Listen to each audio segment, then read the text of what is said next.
Good evening, citizens of Altus. I am your host, Wayne Kerr, and you are watching the Altus News Network.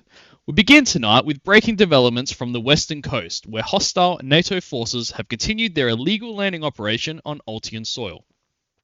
Local defense officials report that the invaders attempted to push inland earlier today, advancing through contested territory despite repeated warnings to withdraw.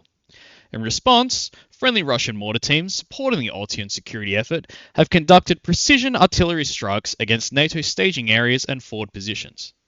Officials say the strikes were intended to disrupt the invasion force before it could threaten nearby civilian settlements or critical infrastructure.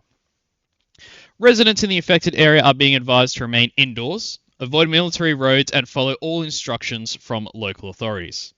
The Altus News Network has not yet received any confirmed casualty figures, but defense sources suggest the Russian fire mission as effective and necessary for the protection of Altus.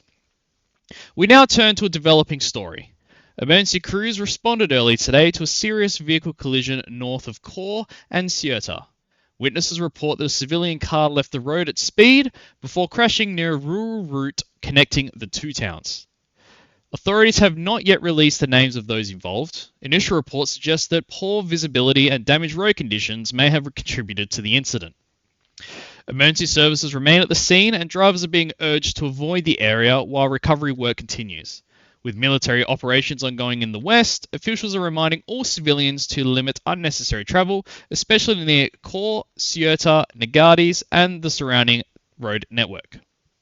In other news tonight, reconstruction crews in Kavala have begun restoring damaged power lines following last week's outages, while agricultural officials report that supply deliveries to the several western villages are expected to resume within the coming days. Later in the broadcast, we will also look at new security measures being introduced at major checkpoints across Altus, and speak with local families who say they are grateful for the continued support of our Russian peacekeeping forces. We now turn to... Karen? Karen, what is that? Karen, there's a lot of interference coming through. Karen, is it broadcasting live? Karen, what's going on?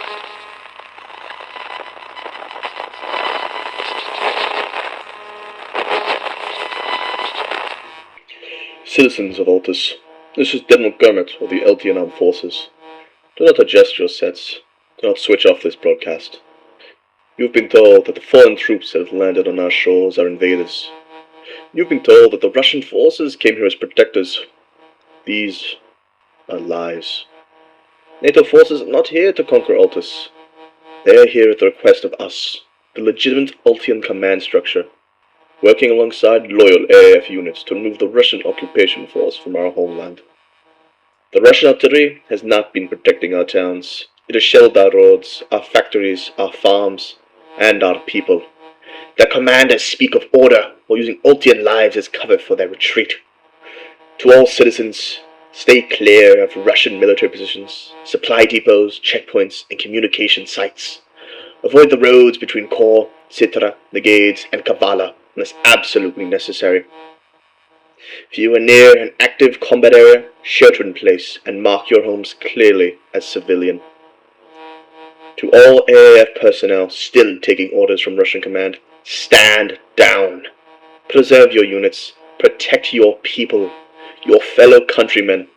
This is the time to choose Altus, our homeland. This is not an invasion. This is the liberation of our home. Hold fast. Help is coming.